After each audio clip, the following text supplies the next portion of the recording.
বন্ধুগণ, আমরা ভারতীয়।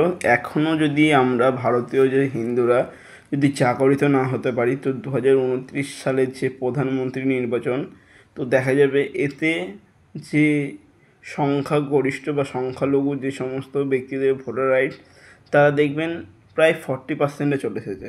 যদি ভারতবর্ষের জনসংখ্যা কাউন্টিং করা হয়, তো দেখবেন তারা 40%-এ চলে এসেছে। এবং 2029 সালের পর যে প্রধানমন্ত্রী নির্বাচন হবে 2035 বা 36-এ, তো তখন দেখবেন যে কী দুরবস্থাটা না হয়। 2034 আশা করি সেকেন্ড টাইম যখন নির্বাচন হবে তখনকার সময় বলছি, তখন দেখবেন যে আমাদের ভারতীয় প্রধানমন্ত্রী কোনো একটা মুসলিম শাসক হচ্ছে।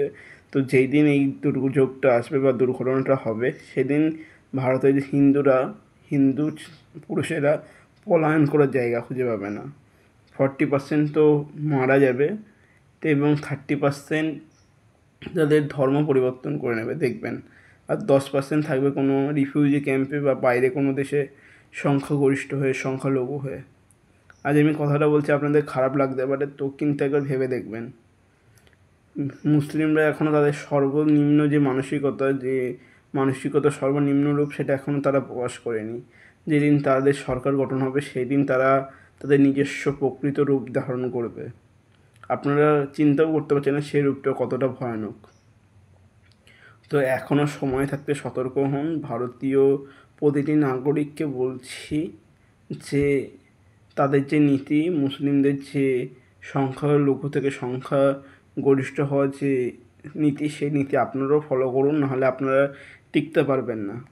আপনাদের একটা পরিবারে 3টে করে সন্তান, 4টে করে সন্তান নিচ্ছে, আপনারাও নিন। তাদের যদি খাওয়া পড়ার জোগান হয়, আপনাদেরও হবে, আমি এটা আশ্বাসন দিচ্ছি। কারণ যদি এটা না হয়, তো আপনাদের যে কপালে যে দুর্যোগ, সেটা আপনারা খুব শীঘ্রই নিয়ে আসবেন। এবং সবাই মিলে জাগ্রত হয়ে বিজেপিকে নিয়ে এসে বিজেপিকে সকল হিন্দু জনগণ ভোট দিন। এবং ভোট দেওয়ার ফলে ভারতীয় যে সেকুলারিজম, সেটাকে নষ্ট করে ভারতকে হিন্দু রাষ্ট্র তৈরি করুন। এবং ভারতকে হিন্দু রাষ্ট্র তৈরি করার সাথে সাথে ভারতের সংবিধানকে সংশোধন করার চেষ্টা করতে হবে আমাদের। এবং সেই সংশোধনের মাধ্যমে যে ভারতের সর্বাধিক যে রাজনৈতিক পদগুলো আছে, সেগুলোতে হিন্দুদেরই থাকতে হবে এমন বিল আনতে হবে। এবং ভারতীয় হিন্দু সমাজকে আরও জাগ্রত হতে হবে। আপনারা ভেবে দেখুন, যদি বাংলাদেশের মতো পরিস্থিতি আমাদের দেশে হয়, তো আমাদের কি হবে? আপনি এগুলো কল্পনা করতে পারেন না যে এটার যে পরিণাম, সে কতটা ভয়ানক। তো আমি জাস্ট আপনাদের কাছে এটাই প্রার্থনা করব বা এটাই অনুরোধ করব, আপনারা সতর্ক হন। 1000 টাকা, 500 টাকার লোভে বৃদ্ধ ভাতা, বেকার ভাতা, তারপর কৃষক বন্ধু, এই সমস্ত লোভে পড়ে আপনারা আপনাদের নিজেদের যে অধিকার, সেই অধিকারকে নষ্ট হতে দেবেন না। জাগ্রত হন, নিজের আঙুলকে ঠিকঠাকভাবে কাজে লাগান এবং সতর্কভাবে কাজ করুন। নাহলে দেখা যাবে আগামী দিনে যে দুর্ভোগ, সেটা আপনার থেকে আপনার সন্তান বা আপনার পরবর্তী প্রজন্ম বেশি ভুগছে। আপনার একটি ভুলের কারণে তার পুরো প্রজন্ম নষ্ট হয়ে যাবে, বা আপনাদের পুরো প্রজন্মের ধর্মটাই পরিবর্তন হয়ে যাবে।